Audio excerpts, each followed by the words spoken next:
नमस्कार। मध्य प्रदेश की ताज़ा और बड़ी खबरें रोजाना देखने के लिए हमारे चैनल कमल गुरु को सब्सक्राइब जरूर करें और साथ में बेल आइकन को दबाएं। आप मध्य प्रदेश के किस जिले से इस न्यूज को देख रहे हैं कमेंट बॉक्स में लिखकर जरूर बताएं। आइए देखते हैं मध्य प्रदेश से आज दोपहर की बड़ी खबरें। पीएम किसान सम्मान निधि योजना की 19वीं किस्त कब होगी जारी, जानिए क्या है अपडेट। आपको बता दें, पीएम किसान सम्मान निधि योजना सरकार आर्थिक रूप से कमजोर वर्ग को मदद पहुंचाने के लिए सरकार कई योजना भी चलाती है। देश की आबादी में आज भी ऐसे किसानों की संख्या बहुत ज्यादा है जो खेती के जरिए अच्छा पैसा नहीं कमा पाते हैं। देश के ऐसे छोटे और सीमांत किसानों को फायदा पहुंचाने के लिए भारत सरकार ने साल 2018 में पीएम किसान सम्मान निधि योजना शुरू की थी। इस योजना के लाभार्थी किसानों को सरकार की ओर से अभी तक कुल 18 किस्तें भेजी जा चुकी है। जल्द ही इस योजना की 19वीं किस्त जारी की जाएगी। कब आएगी 19वीं किस्त? पीएम किसान सम्मान निधि योजना की 18वीं किस्त अक्टूबर 2024 में जारी की गई थी। 19वीं किस्त इसी महीने यानी फरवरी में जारी की जाएगी। देश के कृषि मंत्री शिवराज सिंह चौहान ने कहा कि 24 फरवरी को पीएम नरेंद्र मोदी किसान योजना की 19वीं किस्त जारी करेंगे। देश के 13 करोड़ से भी ज्यादा किसानों को इस किस्त का फायदा मिलेगा। भारत सरकार ने पीएम किसान सम्मान निधि योजना का लाभ लेने के लिए पात्रता से जुड़ी कुछ शर्तें तय की गई है। सरकार की ओर से सभी किसानों को KYC की प्रक्रिया पूरी के निर्देश जारी किए गए थे। जिन किसानों ने यह काम कर लिया है उन्हें अगली किस्त का लाभ दिया जाएगा। इसके अलावा इस योजना का लाभ लेने के लिए किसानों को भू सत्यापन करवाना भी अनिवार्य कर दिया गया है। एमपी में बिना POS नहीं बिकेगी शराब, लगेगा जुर्माना। आपको बता दें, मध्य प्रदेश में 19 से पवित्र शहरों और गांवों में शराब दुकानों को 1 अप्रैल से बंद किया जाएगा। उनसे होने वाली हाई की भरपाई के लिए सरकार संबंधित जिले की बाकी दुकानों में 25% तक वृद्धि करेगी। साथ ही आबकारी विभाग ने पॉइंट ऑफ सेल मशीनों से ये शराब की बिक्री के निर्देश दिए हैं। रेस्टोरेंट में ओपन एरिया में बिकने वाली शराब के लिए भी फ्लोर एरिया बढ़ाने की सहमति दी गई। विभाग ने कमर्शियल आयोजनों के लिए भी व्यक्तियों की संख्या के आधार पर लाइसेंस फीस तय की गई है। 1 अप्रैल से लागू होने वाली नई आबकारी नीति में शराब दुकानों के लिए लाइसेंस लेने वाले ठेकेदारों को बैंक गारंटी सिर्फ बैंक गारंटी के रूप में ही मिलेगी। इसके माध्यम से ही शराब दुकानों का आवंटन किया जा सकेगा।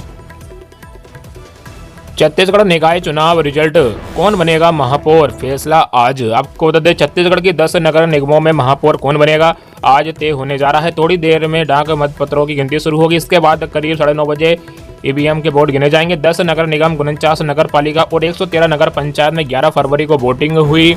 वही एक नगर पंचायत बसना में बीजेपी प्रत्याशी की निर्विरोध जीत हुई है। माना जा रहा है कि दोपहर 2 बजे तक शहर में किसकी सरकार बनेगी इसकी सीन पूरी तरह से क्लियर हो जाएगा। सबसे पहले महापौर के नतीजे घोषित होंगे। इसके बाद पार्षदों के नामों का ऐलान होगा। राज्य निर्वाचन आयोग से मिली जानकारी के मुताबिक इन निकायों में मतदाता की कुल संख्या 44,75,703 है। सभी जिलों से मिले आंकड़ों के मुताबिक राज्य में औसत मतदान कुल 72.48% रहा।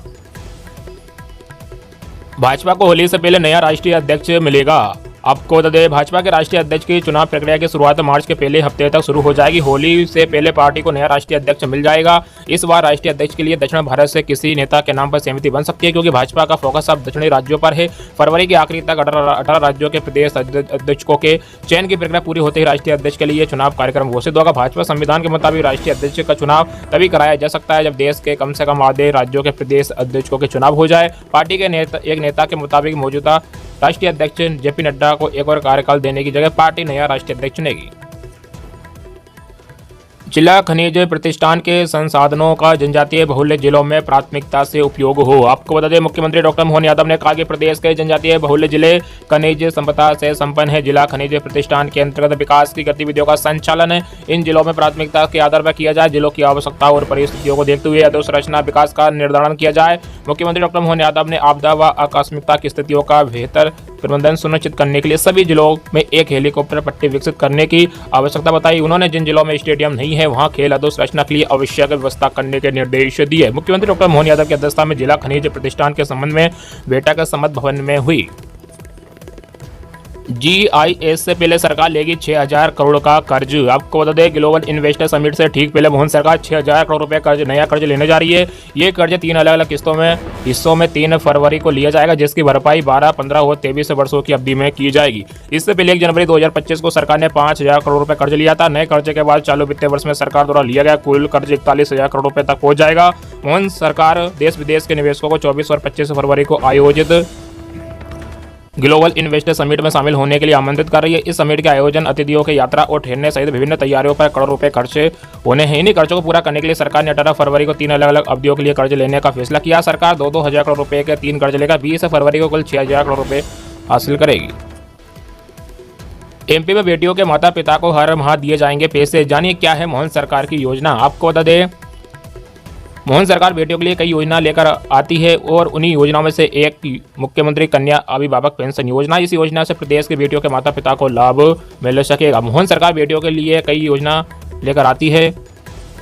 इस योजना के माध्यम से प्रदेश के बेटियों के माता पिता को आर्थिक मदद के तौर पर हर महीने 600 रुपये मोहन सरकार की तरफ से दिए जाएंगे। मोहन सरकार द्वारा चलाए जा रहे योजना की समय समय पर चर्चा होती रहती है और नेशनल लेवल पर भी इन योजनाओं की सराहना की जाती है। इस योजना का उद्देश्य बेटी की शादी के बाद अकेले रहने वाले माता पिता को आर्थिक मदद और उन्हें किसी पर निर्भर न रहना पड़े। इस योजना से आर्थिक तंगी से जूझ रहे माता पिता को लाभ मिलेगा। इस योजना में आवेदन करने के लिए ये जरूर निश्चित करें कि आप मध्य प्रदेश के मूल निवासी और आपके माता पिता में से किसी एक की उम्र कम से कम 60 साल हो। इसके साथ ही आवेदनकर्ता जोड़े की संतान के रूप में केवल बेटी ही होना चाहिए और बेटी आयकरदाता नहीं होनी चाहिए, यानी इनकम टैक्स ना भरती हो। अब इस योजना के लिए आप ऑफलाइन और ऑनलाइन दोनों तरीके से आवेदन कर सकते हैं। साथ ही जरूरी दस्तावेज जैसे Aadhaar number, mobile number, bank passbook, आयु प्रमाण पत्र को जमा कर आप इस योजना का लाभ ले सकते हैं।